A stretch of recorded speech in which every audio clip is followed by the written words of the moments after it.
Hello दोस्तों, आपका स्वागत है हमारे यूट्यूब चैनल में। देखिए, इसमें जो एसएससी के लिए मैथ्स की चैप्टर वाइज की जो बुक आती है ना, उसका हम पूरा का पूरा वीडियो सॉल्यूशन प्रोवाइड कर रहे हैं। अभी इसमें हमारा परसेंटेज चैप्टर चल रहा है और परसेंटेज चैप्टर का भी इसमें हम टाइप 7 का सॉल्यूशन कर रहे हैं। इसमें टाइप 7 के हमारे 1 से 5 तक के क्वेश्चन रहेंगे। तो चलिए देखते हैं इसमें क्वेश्चन क्या क्या है। देखिए क्या बोल रहा है। एक परीक्षा में 1100 लड़के और 900 लड़कियों ने भाग लिया। उसमें 50% लड़के और 40% लड़कियां परीक्षा में उत्तीर्ण हो गई। तदनुसार उत्तीर्ण परीक्षार्थियों का प्रतिशत कितना है। ठीक है, तो हमको कुल परसेंटेज बताना है। देखो टोटल क्या बोल दिया कि लड़के कितने हैं, यहाँ से बोल दिया कि लड़के कितने हैं 1100 लड़के हैं और कितनी लड़कियां हैं 900 लड़कियां हैं। ठीक है, अब उसके बाद बोल रहा है कि 50% लड़के क्या हुए, 50% लड़के पास हो गए। तो अगर 1100 हैं, 1100 लड़के हैं और 1100 में से 50% पास हो गए, यानी कि कितने बच्चे पास हो गए, 550 बच्चे पास हो गए। इसके आधे 50% का मतलब क्या हुआ, आधे हो गए। ठीक है, और यहाँ से बोल रहा है कितने 40% लड़कियां पास हो गई। तो 40%, 900 का अगर हम 40% निकालेंगे तो कितना आ जाएगा, 900 का 40% कितना आ जाएगा 360, है ना। तो 360 लड़कियां पास हो गई। ठीक है, अब हमको क्या बोला है कि तदनुसार उत्तीर्ण प्रतिशत परीक्षार्थियों का प्रतिशत बताइए। तो टोटल जो बच्चे पास हुए हैं, तो टोटल बच्चे को पास हुए जो उनको वहां पर हम रखेंगे ऊपर, मतलब कि 550 प्लस 360, ये टोटल बच्चे पास हुए। कितने में से पास हुए, 1100 और 900 टोटल कर देंगे तो कितने बच्चे हो गए टोटल 2000 में से कितने बच्चे, इतने बच्चे पास हुए हैं। ठीक है, और गुणा करेंगे किसका, 100 का, तो परसेंटेज का साइन लग जाएगा। तो देखो 5 और 3 हो गया 8, है ना, और 6 5 होता है 11, तो 910 हो जाएगा यहाँ से। तो 910 ऊपर आ जाएगा। ठीक है, और 2000 कहाँ चला जाएगा, नीचे चला जाएगा। और गुणा करेंगे किसके साथ, 100 का। तो देखो 2 जीरो से तो ये 2 जीरो कट गया और 1 जीरो से 1 जीरो कट गया। बस 91 को आधा काट दो तो 2 4 ज़ा 8 हो गया। यहाँ पर 1 आया तो 5 ज़ा 10.45.5, मतलब कि 45.5% क्या आएगा, पूरी क्लास का उत्तीर्ण प्रतिशत आ जाएगा। तो हमारा कौन सा ऑप्शन सही होगा, सेकंड वाला सही हो जाएगा। चलिए अगला देखते हैं। एक कक्षा की एक परीक्षा में लड़कों का औसत प्राप्त कितना है, प्राप्तांक 73 और लड़कियों के 71 थे। ठीक है, यदि पूरी कक्षा का औसत प्राप्तांक कितना है 71.8 थे, तो उस कक्षा में लड़कियों कितने प्रतिशत थी, लड़कियां कितने प्रतिशत थी, ये बताना है हमको। ठीक है, तो इसमें देखो सबसे पहले क्या क्या लिखा हुआ है कि लड़कियों का औसत प्राप्तांक कितना है। लड़कियों का जो औसत प्राप्तांक है वो है कितना है, 73 है। और लड़कों का कितना है, लड़कों का कितना है, 71 है। ठीक है, लड़कों का 71 हो गया। और औसत जो दिया हुआ है, टोटल औसत दिया हुआ है, मतलब इन दोनों का औसत दिया हुआ है, जो दोनों का गर्ल्स और बॉयज़ का, यानी कि टोटल का जो औसत दिया हुआ है वो कितना दिया है, 71.8 दिया हुआ है। ठीक है, तो देखो हमको तो एवरेज का क्या फॉर्मूला होता है, अगर एवरेज निकालना होता है तो यहाँ पर क्या होता है, सम ऑफ ऑब्जर्वेशन, मतलब सारी चीज़ों का क्या करते हैं, यहाँ पर सम करते हैं और अप डिवाइड किससे कर देते हैं, नंबर से कर देते हैं, मतलब जितने भी टोटल होते हैं। ठीक है, तो हमको यहाँ पर ये तो पता नहीं है कि लड़कियाँ कितनी हैं, तो हम लड़कियाँ मान लेते हैं कितनी, x है।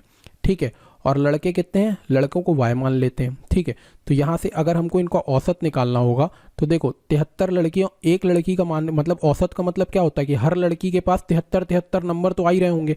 ऐसे करके अगर बोला जाएगा तो लड़कों में भी क्या बोला जाएगा, हर लड़के के पास 71 नंबर तो आ ही रहे होंगे। तो टोटल अगर हमको इनके नंबर निकालने होंगे लड़कियों को, तो 73 से x का गुणा कर देंगे तो इन दोनों का टोटल आ जाएगा। और लड़कों का टोटल करना होगा तो क्या हो जाएगा, 71 का y से टोटल कर देंगे तो वो आ जाएगा, है ना। तो यहाँ से कितना निकल आएगा, देखो गर्ल्स का कितना आ जाएगा 73x, और इसके साथ प्लस कर देंगे कितना 71, y से प्लस कर देंगे। ठीक है, और इनको डिवाइड किससे करते हैं, नंबर ऑफ टर्म से। तो x और y, मतलब हमने गर्ल्स को माना है कि कितनी गर्ल्स हैं, मतलब लड़कियां कितनी हैं, x हैं, और लड़के कितने y हैं। तो हमको x प्लस वाई से क्या करना पड़ेगा, डिवाइड करना पड़ेगा। और इनका सबका जो एवरेज आ रहा है वो कितना आ रहा है, ये हमारा एवरेज का ही फॉर्मूला हुआ ना, इन सब का एवरेज कितना आ रहा है 71.8, तो इक्वल टू में कितना आ जाएगा 71.8। अब यहाँ से इसको हम सॉल्व करेंगे तो हमारा आंसर आ जाएगा। ठीक है, तो यहाँ से देखो 73x प्लस 71y बराबर, देखो 71.8 का इसके साथ मल्टीप्लाई हो जाएगा x प्लस वाई के साथ। तो यहाँ पर कितना आएगा 71.8x प्लस 71.8 y आ जाएगा। अब x को एक तरफ ले जाते हैं, y को एक तरफ ले जाते हैं। ठीक है, तो यहाँ पर देखो इसके आगे यहाँ पर करते हैं हम। ठीक है, तो देखो यहाँ पर आ जाएगा कितना 73x माइनस 71.8x। ठीक है, ये x वाला उस तरफ चला गया और यहाँ पर पहले से कितना था 71.8y पहले से था, और यहाँ से माइनस कर देंगे कितना 71y माइनस हो जाएगा। तो यहाँ से कितना बचेगा 0.8y बचेगा। ठीक है, और यहाँ से देखो 73 से कितना घटाना है अपन को, 71.8 घटाना है। ठीक है, तो अगर हम 2 ही घटा देते, 73 में से 2 घटा देते तो 1 बचता, लेकिन 1 में अपन 1.8 घटा रहे हैं तो यहाँ से कितना बच जाएगा, 1.2 बच जाएगा, 1.2x। तो यहाँ से अगर हमने x और y का रेशियो निकाला तो कितना आ जाएगा, 8 अपॉन पे मतलब 0.8 अपॉन पे 1.2, और इन दोनों का अगर हम पॉइंट हटाएंगे तो इसके नीचे भी 10 आएगा, इसके ऊपर भी 10 जाएगा, तो 10 से 10 कट जाएगा, है ना। तो इसको हम और क्या लिख सकते हैं, 8 अपॉन पे 12 लिख सकते हैं सीधे सीधे, और 4 से इसको काटे तो 2 बार में, 4 से इसको काटे तो 3 बार में। तो इसका जो रेशियो बना x अपॉन वाई का जो रेशियो बना वो कितना बना, 2 अपॉन पे 3 बचा। ठीक है, इन दोनों को मतलब हमको यहाँ से ये पता चल गया कि लड़के, हमने x क्या माना, लड़कियाँ, तो लड़कियाँ कितनी है 2 और लड़के कितने हैं 3 हैं, हम ऐसे करके मान सकते हैं। अब हमको निकालना क्या है, तो उस कक्षा में लड़कियां कितने प्रतिशत थी, यानी हमको ये बताना है कि पूरी क्लास में लड़कियां कितने प्रतिशत हैं। ठीक है, तो यहाँ से अगर देखो इसको थोड़ा सा मिटाते हैं अपन, हमको लड़कियों का प्रतिशत बताना है। ठीक है, तो देखो हमने जो निकाला है अभी वो निकाला है x, कितना निकाला है, x अपॉन पे y निकाला है 2/3, यानी कि लड़कियां कितनी है 2 हैं, लड़कियां हमने निकालनी है 2 हैं और लड़के हमने निकाल लिए कितने हैं 3 हैं। ठीक है, तो हमको लड़कियों को प्रतिशत बताना है, यानी कि 2, और पूरी क्लास में अगर बच्चे बोले तो पूरी क्लास में कितने हो जाएंगे, 3 और 2 5 हो जाएंगे, और परसेंटेज निकालना है तो हम 100 से गुणा कर देंगे। ठीक है, तो इसको 5 से बस काट दो, कितना आ जाएगा 2 और 0, और 2 का गुणा करें कैसे, तो 40% क्या हो जाएंगी, लड़कियाँ आ जाएंगी। अगर लड़कों का प्रतिशत होता तो यहाँ पर 3 आता। ठीक है, फिर गुणा 100 करते तो कितना हो जाता, 60% लड़के आ जाते, है ना। यहाँ हमसे लड़कियों का प्रतिशत पूछा तो कितना आ जाएगा हमारा, 40% आंसर, यानी सेकंड वाला हमारा सही हो जाएगा। ठीक है, चलिए अगला क्वेश्चन देखते हैं। एक परीक्षा जिसमें पूर्णांक 500 थे, ए को बी की अपेक्षा 10% कम अंक मिले, उसी में बी को सी की अपेक्षा 25% अधिक अंक मिले और सी को डी की अपेक्षा 20% कम अंक मिले। तद अनुसार ए को 360 अंक मिले हों और डी का पूर्णांक के कितने प्रतिशत अंक प्राप्त हुए। हमको मतलब डी का बताना है कि पूरे में से उसको कितने प्रतिशत प्राप्त हुए। ठीक है, तो देखो क्या क्या दिया हुआ है। सबसे पहले तो हम ये पूरे के पूरे इन सारों का क्या निकाल लेते हैं, रेशियो की, ए को कितना मिला, बी को कितना मिला, सी को कितना मिला, ऐसे करके सबका निकाल लेते हैं। ठीक है, तो जैसे देखो क्या बोल रहा है, ए को बी की अपेक्षा 10% कम अंक मिले, तो ए और बी को बोला हुआ है, तो बी की अपेक्षा 10% कम मिले। अगर बी को हम मानते हैं 100 अंक मिले तो इसको 10% कम मिले होंगे, तो इसको कितने मिले होंगे, 90 अंक मिले होंगे। ठीक है, अब अगर इनका हम रेशियो निकाल लेते हैं तो यहाँ से अगर रेशियो बोलेंगे तो 9:10 आ जाएगा ए और बी का रेशियो। ठीक है, अब देखो उसी में बी को सी की अपेक्षा 25% अधिक अंक मिले हैं। अब यहाँ से क्या बोला, बी को सी की अपेक्षा 25% कम अंक मिले हैं, तो यहाँ से अगर हम फिर से मानो कि बी को सी की अपेक्षा बोल रहे हैं ना, तो सी को अगर हम 100 मानते हैं तो इसको 25% ज़्यादा मिले हैं बी को, तो 25% ज़्यादा अगर सी को 100 मिले तो इधर से इसको कितने मिले होंगे, 125 मिले होंगे। ठीक है, तो यहाँ से हम फिर से इनका रेशियो निकाल सकते हैं कि 25 से अगर इसको काटेंगे तो 5 बार में जाएगा और 25 से इसको काटेंगे तो 4 बार में जाएगा। ठीक है, अब देखो तीसरी लाइन में देखते हैं क्या बोला है, सी को डी की अपेक्षा 20% कम अंक मिले हैं। ठीक है, अब क्या बोल दिया, सी और डी को बोल दिया, तो डी की अपेक्षा कितने कम अंक मिले हैं, 20% कम अंक मिले, यानी इसको 100 मिले हैं तो इसको 20 कम मिले होंगे, तो इसको कितने मिले होंगे, 80 मिले होंगे। फिर इसका रेशियो बनाते हैं तो 4 से कटेगा 2 बार में, 4 से नहीं, इसको 4 से काटना पड़ेगा ना, 2 से काटना पड़ेगा, तो 2 4 ज़ा 8, 2 4 ज़ा 2 4 ज़ा 8 और 2 5 ज़ा 10, है ना। इसको काटा तो देखो यहाँ से हमारे पास इन तीनों के रेशियो आ गए। यहाँ से कैसे कैसे रेशियो आ गए कि अगर हम a अपॉन पे b लिखते हैं तो कितना आएगा, 9/10 आएगा। ठीक है, फिर यहाँ से लिखा अगर हमने b अपॉन पे c अगर लिखेंगे तो कितना आ जाएगा, 5/4 आ जाएगा, और c अपॉन पे अगर d लिखेंगे तो कितना आ जाएगा, 4/5 आ जाएगा। ठीक है, अब देखो हमको ना सबको बराबर करना है। सबको बराबर करना है कैसे, जैसे यहाँ पर b के सामने अगर 10 है तो यहाँ पर भी b के सामने 10 होना चाहिए। अब यहाँ c के सामने 4 है तो यहाँ पर भी c के सामने 4 होना चाहिए। ठीक है, तो देखो यहाँ पर b के सामने 10 है, b के सामने 10 है, तो यहाँ पर b के सामने 5 है, तो b के सामने 10 करने के लिए हमको क्या करना पड़ेगा, 2 से गुणा करना पड़ेगा, तो अब b के सामने 10 हो गया। लेकिन ऊपर गुणा किया तो नीचे भी किया है, तो यहाँ पर c कितना हो गया, 8 हो गया, तो अब हमको c को भी यहाँ पर 8 बनाना पड़ेगा, तो यहाँ 8 बनाने के लिए हमको यहाँ पर ऊपर नीचे 2 से गुणा करना पड़ेगा।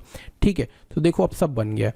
अब अगर हम देखें तो a अपॉन पे b यहाँ से कितना बन गया, 9/10 बना है, ठीक है। यहाँ से b अपॉन पे c देखें अगर तो कितना आ जाएगा 10/8 आ जाएगा। और यहाँ से अगर हम निकालते हैं c अपॉन पे d निकालते हैं तो कितना आ जाएगा 8/10 आ जाएगा। अब देखो b यहाँ पर 10 है तो यहाँ पर भी 10 है, यहाँ c 8 है तो यहाँ पर भी c 8 है। तो हम सीधे सीधे इन तीनों का रेशियो लिख सकते हैं कि a b c और d का अगर रेशियो लिखना पड़ेगा तो a कितना है 9 है तो 9 लिख दिया, b कितना है 10 है तो 10 लिख दिया, c कितना है 8 है और d कितना है 10 है। ठीक है, इन सबका रेशियो लिख दिया है। अब हमसे पूछा है तद अनुसार यदि a को 360 अंक मिले, a को 360 अंक मिले हैं तो b को पूर्णांक के कितने प्रतिशत अंक प्राप्त हुए हैं। हम ना इसका डायरेक्ट भी निकाल सकते हैं। चलो जैसे इसमें दिया हम उसके हिसाब से निकालते हैं। जैसे a को 360 अंक दिया और हमने a का निकाला है 9, यानी हम निकाल सकते हैं कि 9 यूनिट की जो वैल्यू है वो किसके बराबर है 360 यूनिट के बराबर है। तो अगर इसको 9 से काट देंगे तो 9 से कितनी बार में चला जाएगा 4 बार में, यानी 1 यूनिट की वैल्यू कितनी आ गई 40 आ गई। हमसे d के लिए पूछा ना, तो d कितना यूनिट हमने निकाला 10 यूनिट, तो 10 यूनिट किसके बराबर आ जाएगी 400 के बराबर। अब हमको 400 का परसेंटेज निकालना है टोटल से, टोटल कितना है 500, तो हमको क्या करना पड़ेगा 400 बटे में 500 और गुणा किससे करना है 100 से, तो ये आ जाएगा डी का परसेंटेज। तो 2 जीरो से 2 जीरो चले गए, 5 से इसको काटेंगे तो ये 8 बार में और 0 बार में, यानी डी का परसेंटेज कितना आ गया है 80%। तो ये 80% क्या होगा आंसर हो जाएगा, सेकंड वाला ऑप्शन सही होगा। ठीक है, चलिए अगला क्वेश्चन देखते हैं। देखिए इसमें क्या है, एक परीक्षा में परीक्षार्थियों के 52% अंग्रेजी में अनुत्तीर्ण हुए, 42% गणित में और तदनुसार यदि दोनों विषयों में 17% अनुत्तीर्ण रहे हों तो उन दोनों विषयों में उत्तीर्ण परीक्षार्थियों का प्रतिशत बताइए। ठीक है, तो देखो ये वाला क्वेश्चन ना वेन डायग्राम वाला क्वेश्चन है, इसमें हम थोड़ा सा 2 गोले बना लेते हैं। ठीक है, देखो ये वाला गोला हम मान लेंगे किसके बराबर है, एक मिनट,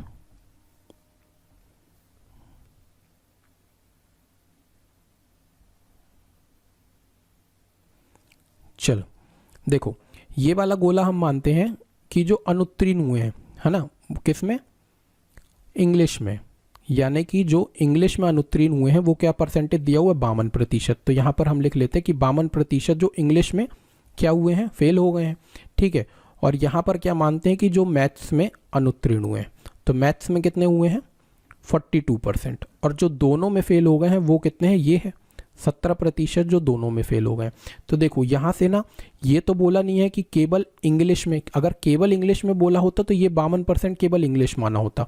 ठीक है, यहाँ पर ये बोला 52% ऐसे लोग हैं जो इंग्लिश में फेल हुए हैं, तो इसमें ना ये वाला हिस्सा भी जुड़ा हुआ है, तो हम इसको केवल इंग्लिश नहीं बोलेंगे, इसमें ऐसे भी बच्चे होंगे जो इंग्लिश में भी फेल हुए और मैथ्स में भी फेल हुए, यानी कि ये अंदर वाला गोला इसके अंदर है। ठीक है, ऐसे करके ये यहाँ से 42% बोला है मैथ्स में फेल हुए।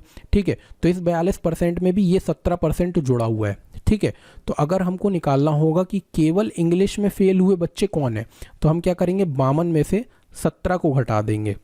ठीक है, तो केवल इंग्लिश वाले बच्चे जो फेल हुए होंगे वो आ जाएगा। ठीक है, तो यहाँ से अगर इंग्लिश वाले अगर हमको निकालना है फेल वाले बच्चे, तो 12 में से 7 जाएगा, तो यहाँ से कितना बचेगा 5, और यहाँ से कितना बच जाएगा, यहाँ से बचेगा कितना 3 बच जाएगा। यानी जो इंग्लिश में केवल फेल हुए बच्चे हैं वो कितने हैं 35%, और यहाँ से अगर बोलें कि मैथ्स में फेल हुए वाले कितने हैं, ये 42% लिखा हुआ है, और 42 में ये 17% जुड़ा हुआ है, तो यहाँ से भी अगर हमने 42 से 17 घटा दिया, ठीक है, तो यहाँ से कितना बचेगा, यहाँ से 5 बचेगा, और यहाँ से कितना बचेगा 2।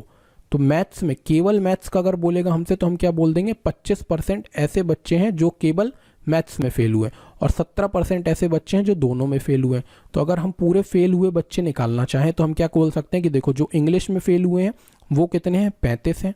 ठीक है, फिर उसके बाद जो केवल मैथ्स में फेल हुए हैं वो कितने हैं 25 हैं, और जो दोनों में फेल हुए हैं वो कितने हैं, जो बोथ में फेल हुए हैं वो कितने हैं 17 है।